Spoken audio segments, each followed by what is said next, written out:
At 71, she built a garden that united the entire neighborhood. Welcome back and enjoy the story. It had been 8 years since Ursula last heard her own laughter. Since her husband passed, silence had moved into the house with her. The kind of silence that presses on your chest like a weight. At 71, her days were filled with nothing but tea gone cold, a flickering television, and the soft groan of old wood under her feet. Outside, the neighborhood had changed. Children no longer played in the streets, neighbors barely said hello. The alley behind her building had become a dump, cracked pavement, broken glass, and rotting trash bags no one cared to move. One morning, while throwing out a torn calendar, she paused by the alley and whispered, "This used to be a garden, back when I was young." A voice startled her. "Lady, don't go back there. You'll step on a needle."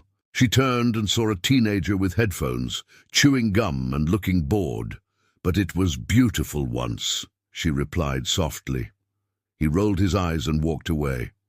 That night, Ursula stood in front of her bathroom mirror and saw not herself, but a ghost.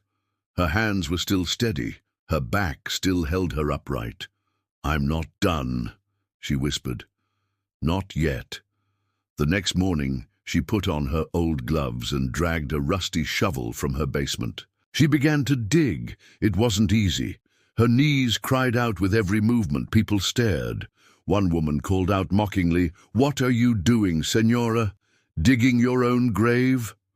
Ursula smiled politely but kept digging. One bag of weeds turned into 10.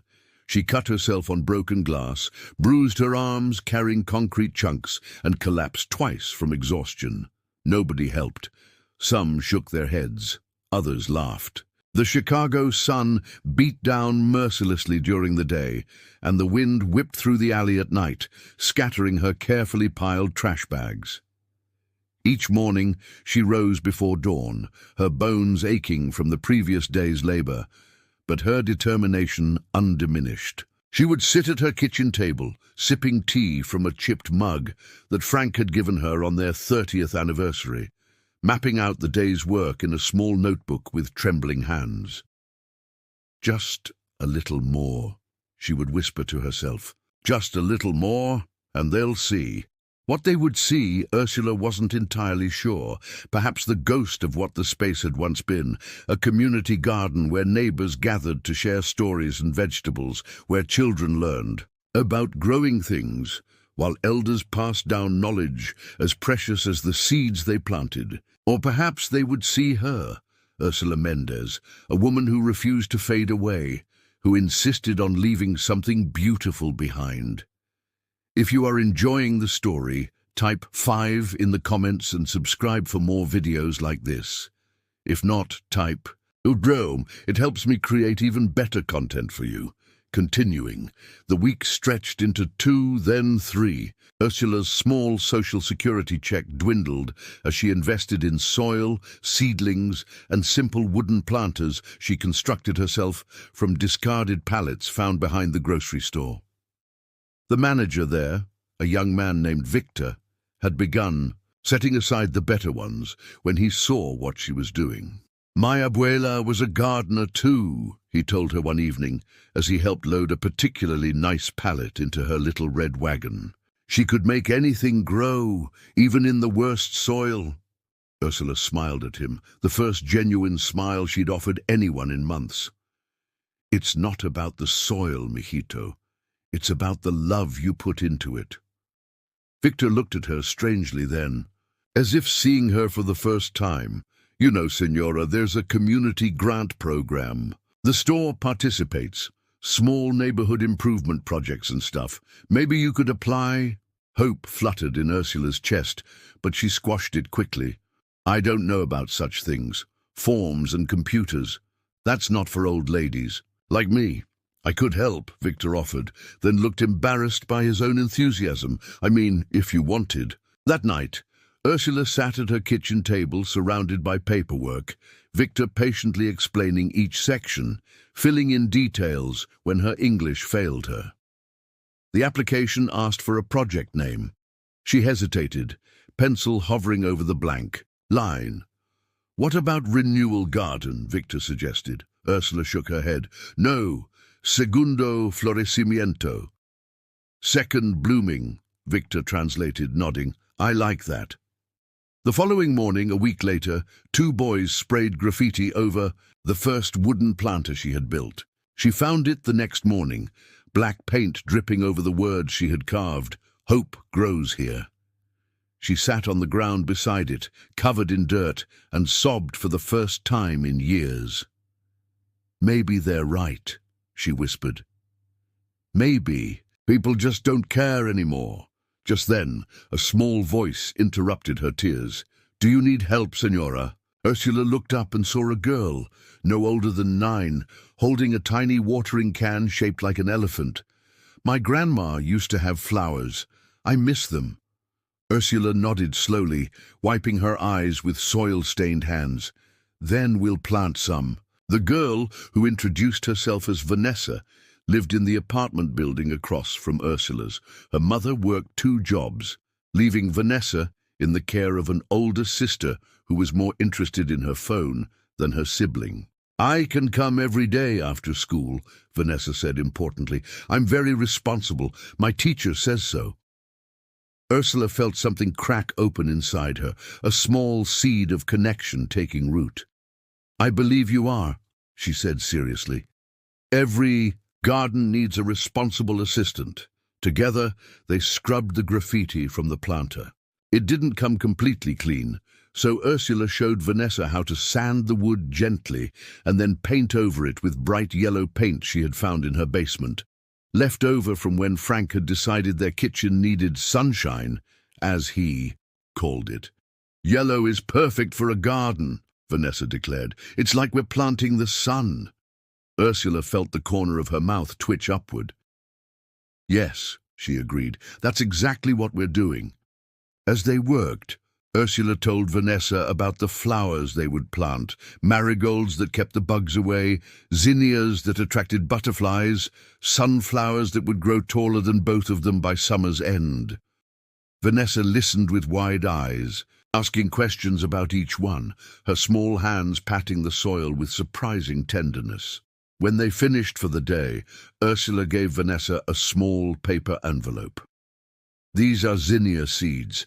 Take them home and put them in a safe place. When the planter is ready, we'll plant them together. Vanessa clutched the envelope as if it contained diamonds. I'll guard them with my life, she promised solemnly.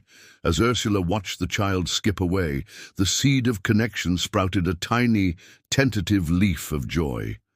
The rejection letter for the grant arrived 3 days later. While we appreciate your initiative, we regret to inform you that your project does not meet our current funding priorities. Ursula let the paper fall to the table, disappointment bitter in her mouth. She had allowed herself to hope, and hope had betrayed her, just as it had when the doctors had told her Frank's cancer was inoperable, just as it had when her son Carlos had moved across the country for a job opportunity, calls and visits becoming increasingly rare until they felt like formal obligations rather than familial bonds. She was contemplating giving up, letting the alley return to its former state of neglect when a knock came at her door. It was Vanessa, and behind her stood 2 more children, a boy about her age and a slightly older girl. This is my friend Wayne, Vanessa announced, and his sister Zena. They want to help with the garden too.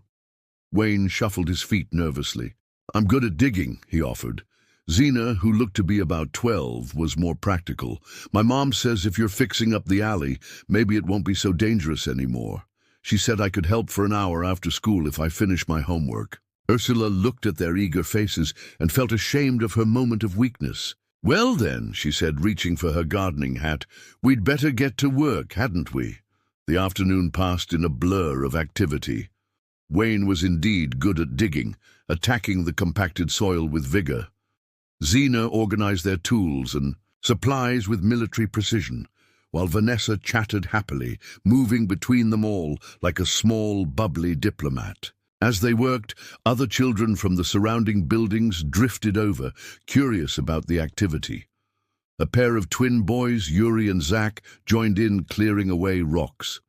A teenager named Aaron, who Ursula recognized as the one who had warned her about needles that first day, stopped to watch.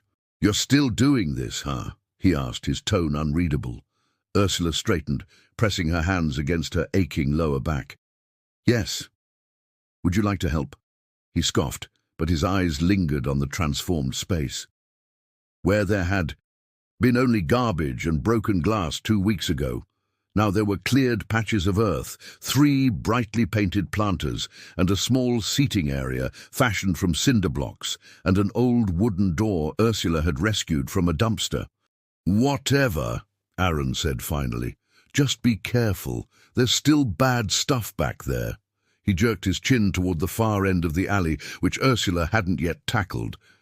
"Then perhaps you could help us clear it safely," she suggested mildly.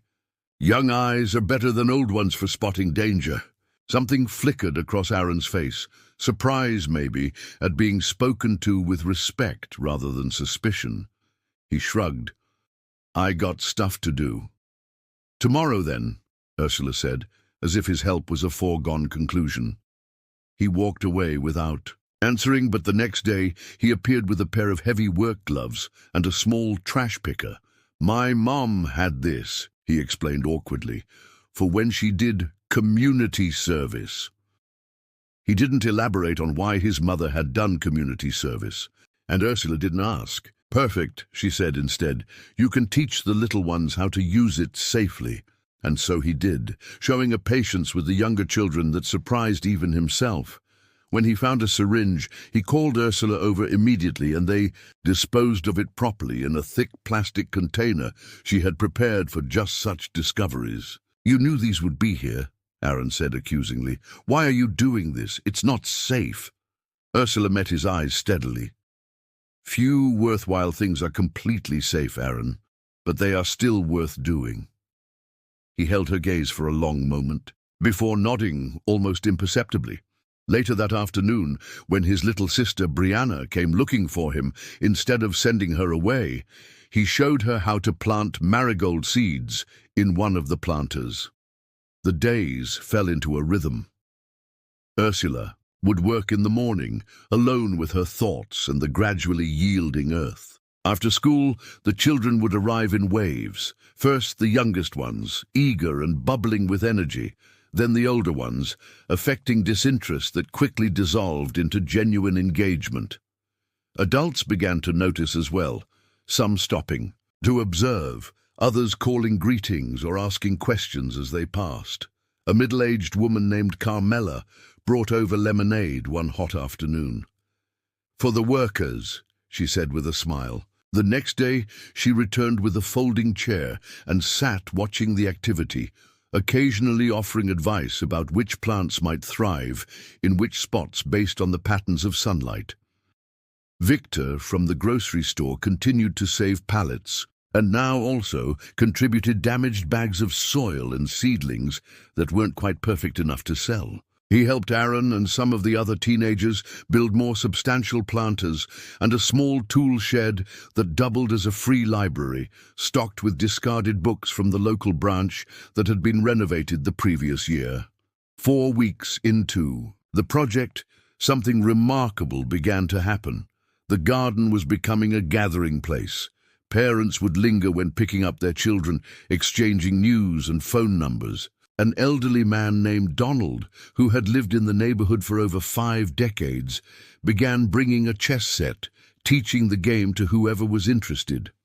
A young couple, Eliza and Fred, offered to paint a mural on the blank wall that bordered one side of the garden.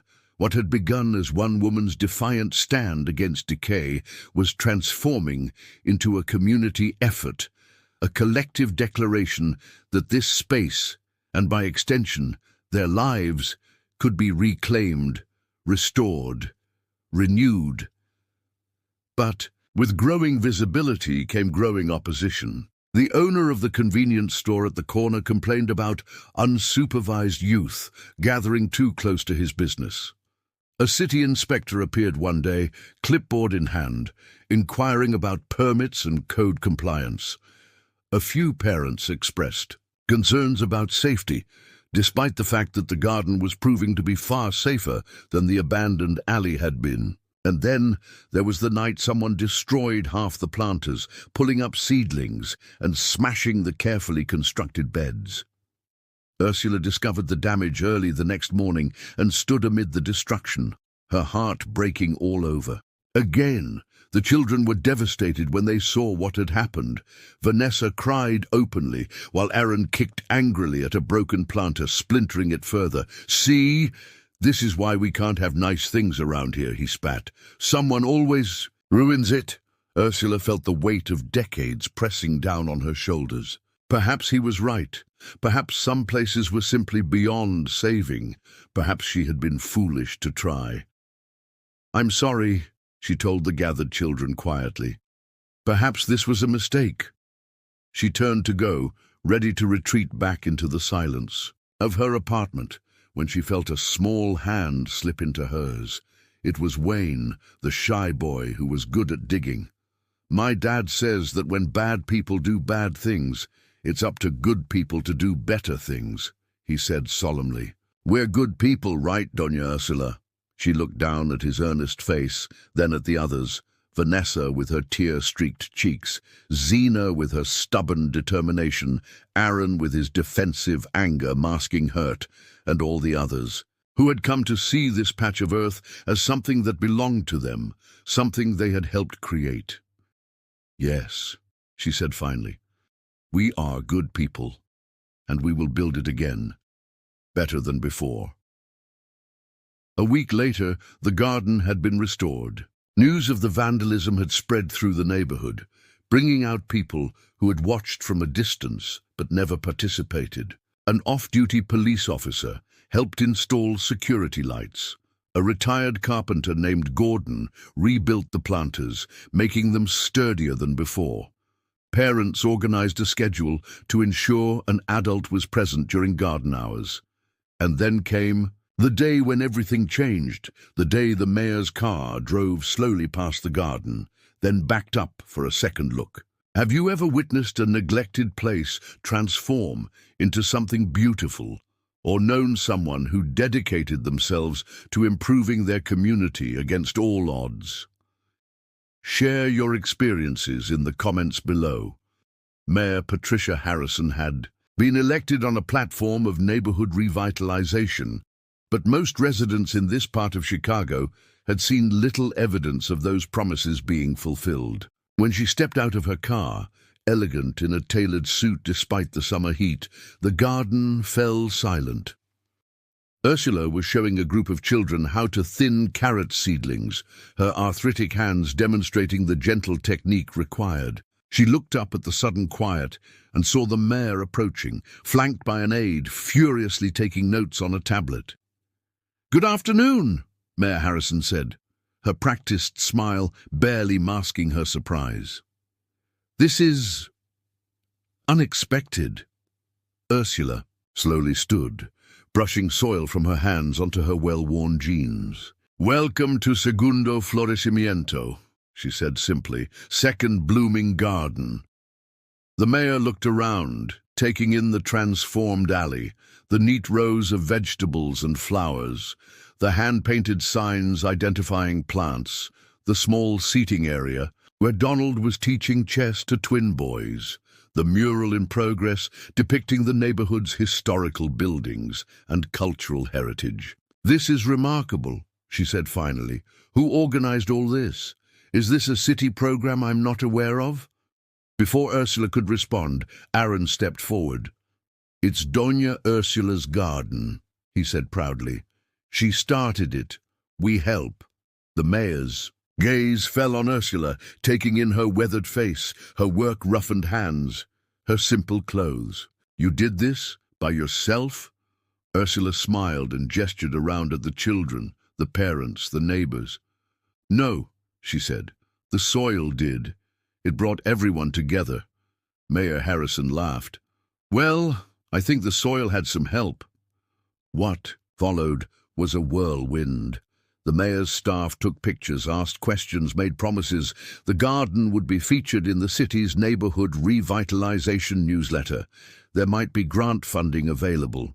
Perhaps this could become a model for other communities. Ursula nodded politely through it all, but privately wondered if anything would come of these promises. She had lived long enough to know that political attention was often fleeting, especially in neighborhoods like hers.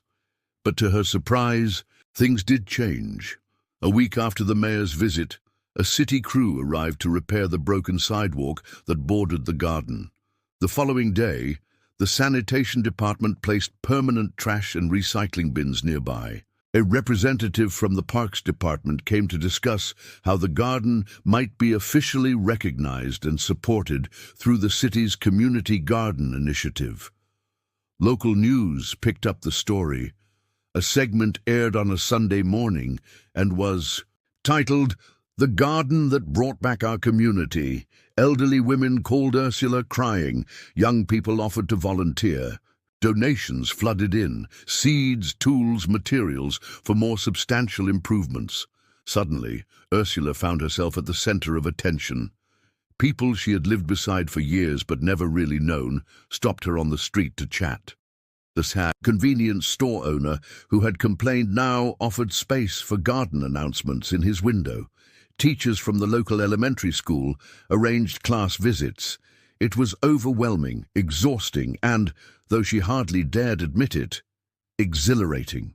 One evening, as she sat on a newly donated bench, watching the sunset paint the garden in gold, a woman approached hesitantly. It was her neighbor from the second floor, Deborah, who hadn't spoken to Ursula in over a decade, despite living directly above her. "I brought these," Deborah said awkwardly, holding out a paper bag. Inside were dahlia bulbs, carefully wrapped in damp newspaper. "They were my mother's. I've been saving them, but I don't really have anywhere to plant them in my apartment." Ursula accepted the bag, understanding the offering for what it was. "They'll be beautiful here," she said. "Would you like to help plant them?" Deborah settled beside her on the bench, her shoulders slowly relaxing. "I'm sorry I never helped you," she said finally, her voice trembling. I was too busy surviving." Ursula reached over and covered the woman's hand with her own. "We all were," she said softly, "but now we're living." The garden continued to evolve as summer gave way to fall. The vegetables were harvested and distributed among all who had helped. The community organized a harvest festival, complete with homemade dishes featuring garden produce. Children created art from dried flowers and seed pods, learning about the cycle of growth and renewal. Plans were made for the following spring: more vegetables, a butterfly garden, rain barrels for sustainable irrigation. A nearby technical college offered to design and build raised beds that would be easier for Ursula and other older gardeners to tend. But the most significant change wasn't in the physical space. It was in the people. Neighbors who had once hurried past each other with averted eyes now stopped to chat. Children who had been warned to stay inside now played together under the watchful eyes of a rotating cast of adults who had become a loose extended family. Teenagers like Aaron, once dismissed as trouble, were now respected for their contributions and leadership. The garden had its own name, a mural painted by local artists, and a new plaque in honor of Ursula, who reminded us how to grow together. And one morning, as she sipped her tea under a tree she had planted with her own hands, she heard something that made her heart flutter: laughter. Dozens of children laughing and running through the garden paths, their joy echoing off the walls of buildings that had forgotten what hope sounded like. Ursula recognized that sound. It was the sound she and Frank had once made together, the sound that had vanished from her life when he died. Not just laughter, but pure, unrestrained joy, the kind that bubbles up from a well of contentment so deep it cannot be contained.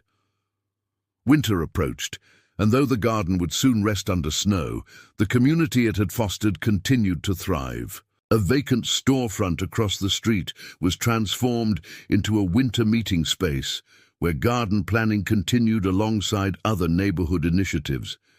A tutoring program for children, ESL classes for adults, weekly community meals. Ursula found herself busier than she had been in years. Her calendar, once empty, save for doctor appointments and grocery days, now overflowed with meetings, classes she taught on traditional growing methods, and social gatherings. Her phone rang regularly with calls from Carlos, her son, who had seen the news segment online and was planning a visit, his first in 3 years. "I had no idea, Mom," he had said, his voice tight with emotion.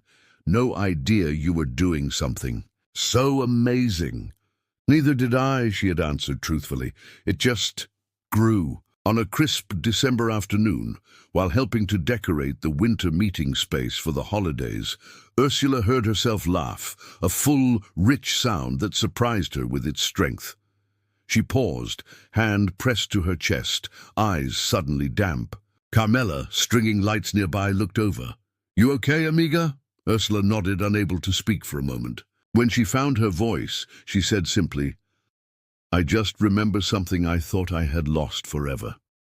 Later that evening, as she prepared for bed, Ursula stood before her bathroom mirror, just as she had 8 months earlier. The face that looked back at her was still old, still lined with the map of her years, but it was no longer the face of a ghost. There was color in her cheeks, purpose in her eyes, and the beginnings of laugh lines, refreshing creases that had long been etched only by pain. "Look at you," she whispered to her reflection, "blooming in winter." The Chicago winter was harsh, as always, but this year it felt less brutal to Ursula.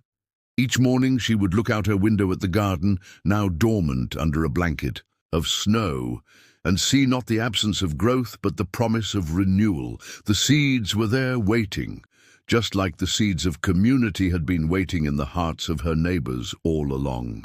Carlos arrived 2 days before Christmas, bringing his wife Denise and their daughter Emily, whom Ursula had only seen in photographs. The small apartment that had seemed so empty for so long now felt wonderfully crowded.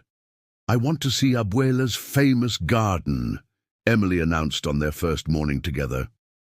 Despite the cold, Ursula bundled up and took her granddaughter to see the snow-covered space. To her surprise, they found Aaron there, carefully checking the protective coverings that had been placed over some of the more delicate perennials. "Just making sure everything's okay," he explained, somewhat embarrassed at being caught in this act of tenderness. Ursula introduced him to Emily, watching with quiet joy as the teenager solemnly showed her 7-year-old granddaughter around the winter garden, explaining what lay dormant beneath the snow and what would emerge in spring. "You'll have to come back and see it," he told Emily. "It's pretty awesome when everything's growing." "I will," Emily promised. "Mom and Dad said we can visit more now. Maybe we'll even move here someday."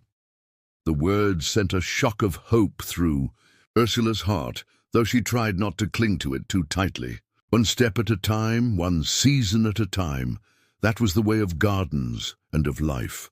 The community holiday celebration at the winter meeting space was nothing short of magical. People from all the surrounding buildings gathered to share food, music, and companionship. Children performed songs they had practiced for weeks. Gordon the carpenter had made small wooden ornaments for everyone, each inscribed with Segundo Florecimiento and the year. Mayor Harrison made an appearance, announcing that the garden had been selected as the pilot for a new city initiative supporting community-led urban renewal projects. There would be funding, resources, and official recognition of what the residents had accomplished. "What began as one woman's vision has become a model for our entire city," the mayor declared, raising a cup of cider in Ursula's direction. "To Ursula Mendez and the power of refusing to accept things as they are." The crowd cheered, and Ursula felt Carlos's arm tighten around her shoulders with pride. As the celebration wound down, Vanessa, the first child to join Ursula in the garden, approached with a carefully wrapped package. "We all made this for you," she said, indicating the cluster of children watching eagerly from a few feet away. "It's from all of us garden kids." Inside was a handmade book, its cover decorated with pressed flowers from the garden. Each page contained a drawing, a photograph, or a note from one of the children expressing what the garden and Ursula meant to them. "You made us feel important," Aaron had written in his angular teenage scrawl. "Like what we did mattered. I used to be scared to go outside," read another note from a shy girl named Flora, who had gradually become one of the garden's most dedicated helpers. "Now I have somewhere I belong." Tears spilled down Ursula's cheeks as she carefully turned the pages, reading each message twice to absorb its full meaning. When she reached the final page, she found a group photograph of all the garden kids, as they called themselves, surrounding a freshly painted bench. On the back of the bench was a plaque that read, "The Ursula Mendez Reading Bench, where stories grow." "We haven't put it in the garden yet because of the snow," Vanessa explained, "but it'll be the first thing we do in spring." Ursula gathered the child into a hug, then opened her arms wider as the other children surged forward, enveloping her in a group embrace that threatened to knock her off her feet. But she remained standing, supported by the very lives she had touched. That night, as she lay in bed listening to the soft sounds of her family sleeping in the next room, Ursula reflected on the journey of the past year. She had begun with nothing but grief and a rusty shovel, determined to fight against decay in the only way she knew how. She had expected resistance and found it. She had expected hardship and endured it. What she hadn't expected was how the simple act of planting seeds in neglected soil would plant seeds of change in human hearts, including her own. She hadn't expected to find purpose again, or community, or even joy. "Frank," she whispered into the darkness, speaking to her husband's memory as she often did, "you should see what's growing here now." She could almost hear his laughter, feel the warmth of his hand covering hers. "I always told you that you were the real gardener in the family," he would have said. "I just carried the heavy bags." Spring arrived earlier than usual that year, as if the earth itself were eager for renewal. The first day warm enough for planting became an impromptu community holiday. People of all ages gathered in the garden, armed with tools, seedlings, and boundless enthusiasm. Ursula, now 72, supervised much of the work from her reading bench, which had been installed in a sunny corner with good views of both the vegetable beds and the playground that had somehow materialized over the winter, a donation from a local business inspired by the garden's success.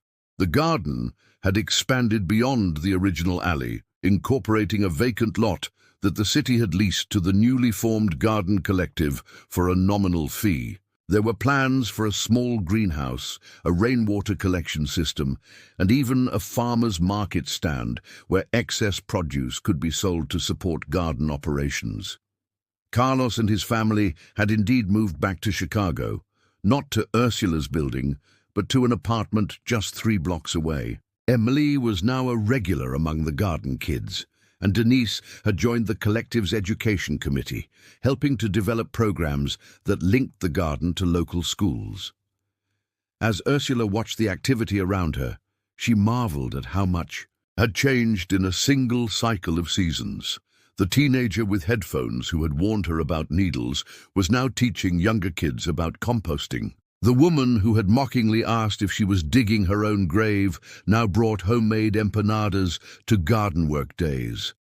The convenience store owner had sponsored a garden bench and offered his parking lot for the planned farmers market. Even the physical space was transformed beyond recognition.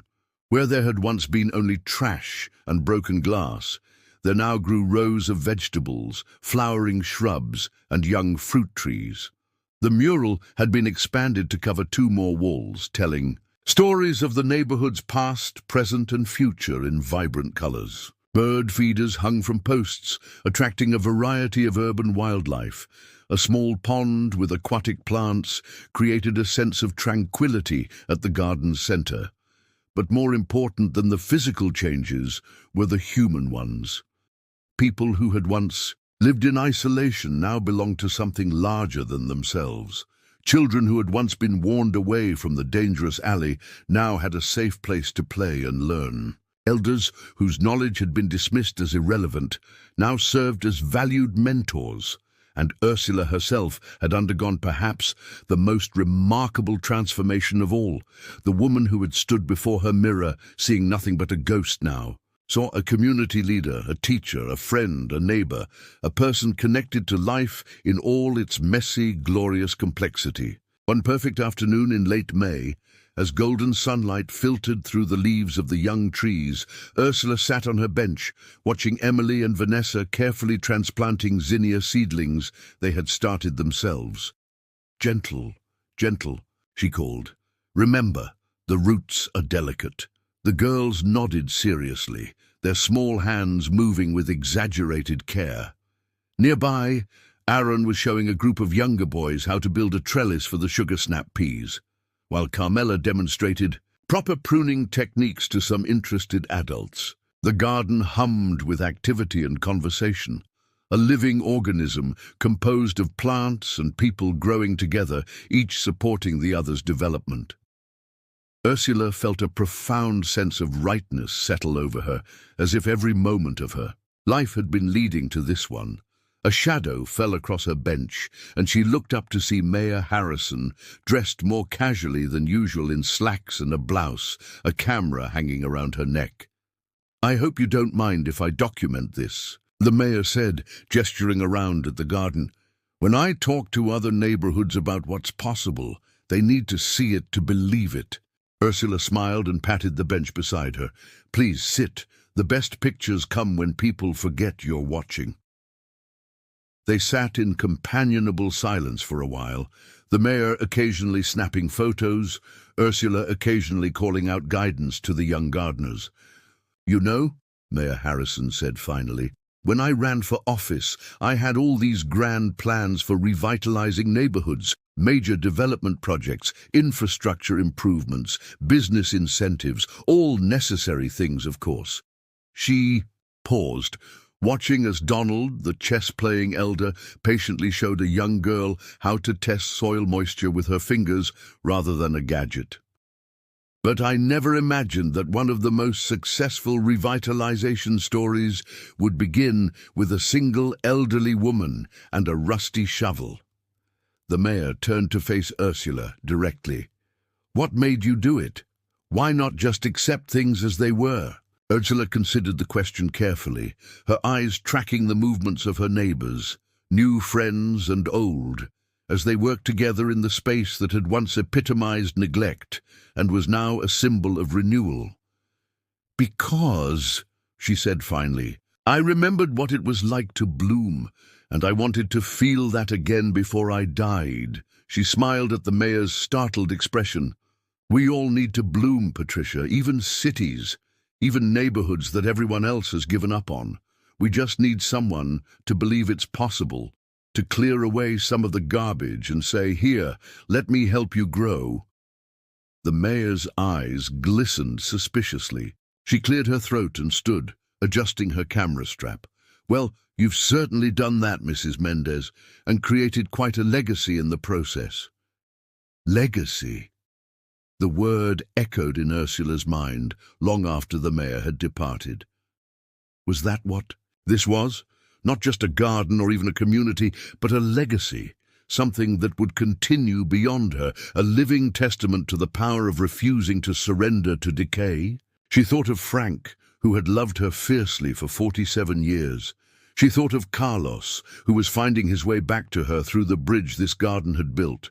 She thought of Emily, who would grow up knowing her grandmother not as a fading photograph, but as the woman who had taught her how to coax life from tiny seeds. And she thought of all the children who now called her Doña Ursula with affection and respect: Vanessa, Wayne, Zena, the twins, Aaron, and dozens more who had found in her garden a place to belong, to contribute, to matter.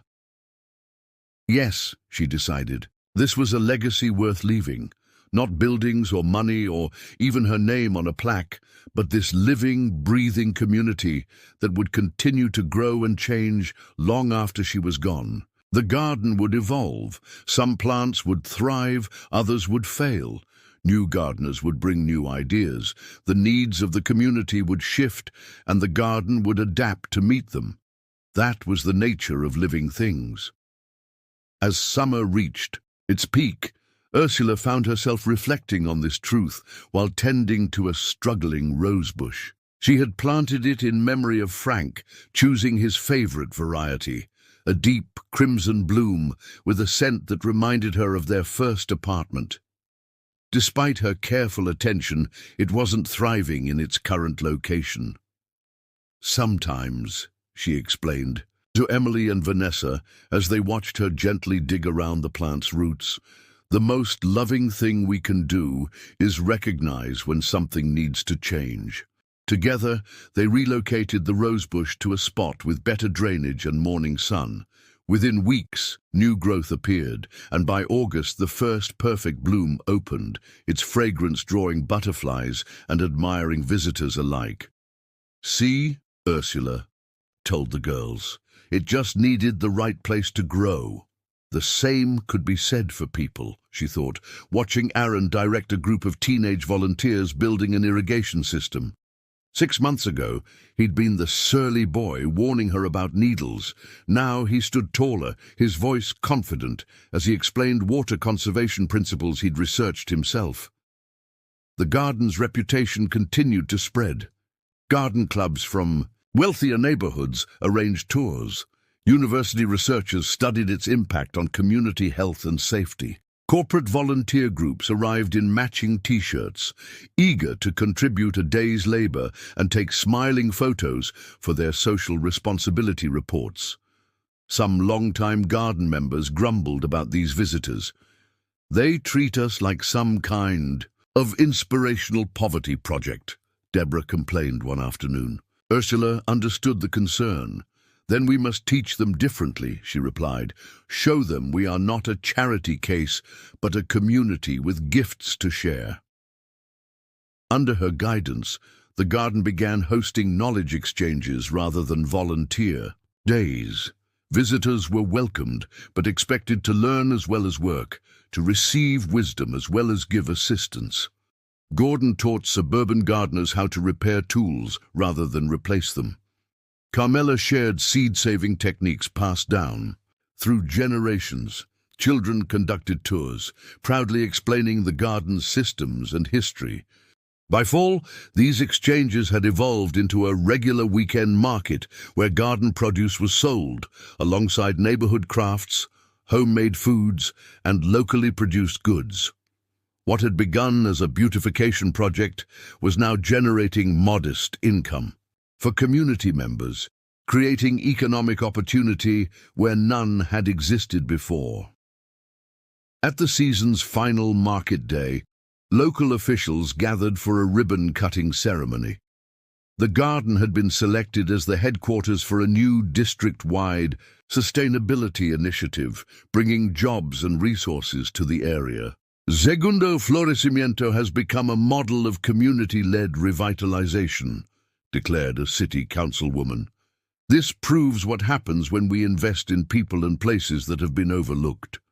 Ursula, seated in a chair of honor draped with harvest flowers, nodded politely at the speeches while observing the real story unfolding around her. She watched Wayne's mother, once too exhausted from working 3 jobs to participate, now selling her handmade soaps at a busy stall.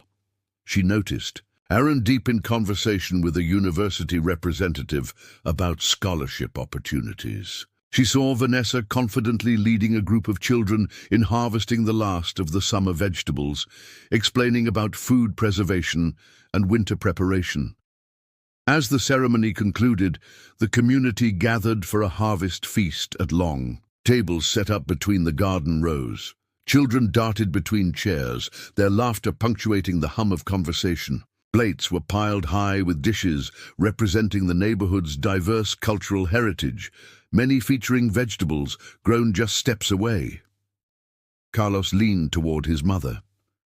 "Remember how quiet your apartment used to be?" he asked softly. Ursula smiled, reaching for his hand. "The silence nearly crushed me," she admitted. "Now there are days I'd give anything for 5 minutes of peace." They both laughed, knowing it was a trade she'd make again in a heartbeat. Later, as twilight settled, over the garden, strings of lights came on, transforming the space into an enchanted oasis. Someone brought out a guitar, and soon music filled the air. Couples began to dance between the tables, their shadows stretching long across the garden beds. Ursula watched from her seat, feet tapping to the rhythm, when Gordon appeared before her with an outstretched hand. "May I have this dance, Doña Ursula?" he asked with formal politeness. She hesitated, suddenly conscious of her stiff joints and the years since she had danced with anyone but Frank. "I'm an old woman, Gordon," she protested gently. His smile deepened the creases around his eyes. "And I'm an old man. We'll hold each other up." To the delight of onlookers, Ursula rose and stepped into his arms. They moved slowly among the younger dancers, two elders finding unexpected joy in a garden built on second chances. As winter approached again, preparations took on a festive air. This year, the community didn't just weatherize the garden, they transformed it into a winter wonderland. Solar-powered lights twinkled among dormant plants. Weekend bonfires brought people together for storytelling and warm drinks. The greenhouse, finally completed in late fall, became a green sanctuary where garden members could escape the grey Chicago days. Ursula found herself busier than ever, dividing her time between garden administration, mentoring children, and her growing role as a community elder whose counsel was sought on matters far beyond horticulture. She began keeping office hours in a small room adjacent to the greenhouse, where neighbors brought everything from gardening questions to family disputes for her thoughtful consideration. "I'm not sure when I became the neighborhood abuela," she confessed to Carlos during one of their regular Sunday dinners. "You earned it," he replied simply. "You showed up when no one else would." The garden continued to evolve, adapting to the changing seasons of community life. A college-bound garden kid established a scholarship fund for future generations. A reading program took root in the shade of growing trees. A community cookbook preserved recipes alongside stories of the people who shared them. And through it, all Ursula remained at the center, the heart of a living organism that had grown beyond anyone's imagination. Her hair grew whiter, her steps more measured, but her spirit remained as vibrant as the zinnias that now self-seeded throughout the garden, returning each year in new and surprising places. One spring morning, nearly 2 years after she had first picked up her rusty shovel, Ursula sat quietly on her reading bench, watching the early light illuminate new growth. A flash of movement caught her eye, a small bird building a nest in the rosebush that had once struggled but now climbed robustly up a handcrafted trellis. She smiled at this perfect metaphor. What had begun as her solitary act of defiance against decay had become not just a community space, but a thriving ecosystem, home to plants, wildlife, and human connections too numerous to count. Growth finds a way, she whispered to herself, echoing words Frank had often said when they tended their small balcony garden decades ago. The garden would continue to face challenges, funding uncertainties, personality conflicts, the inevitable tensions that arise when diverse people work closely together, but its roots now ran deep, anchored in soil enriched by shared purpose and collective care. From her bench, Ursula could see Vanessa, no longer the small girl with the elephant watering can, but a confident preteen, explaining companion planting to a group of newcomers. Beyond her, Aaron led a construction team building an accessibility ramp to ensure everyone could enter the garden with dignity. In the greenhouse, Emily carefully labeled seedlings, started from seeds saved the previous season. The future was already growing, and it would bloom with or without her. The thought brought not sadness, but profound satisfaction.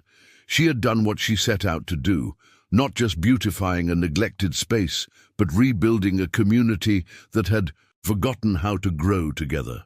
She had found her own second blooming in the process, discovering depths of strength, wisdom, and joy she had thought lost forever. As the garden filled with morning activity, volunteers arriving, children gathering for a weekend program, neighbors stopping by with coffee and conversation, Ursula closed her eyes and breathed deeply, filling her lungs with the rich scent of awakening soil and green possibility. "Now I can rest," she whispered with a smile of contentment, "and bloom. Congratulations. Type 9 in the comments so that I know you stayed until the end with me. Thank you for watching, and until tomorrow's story on this same channel.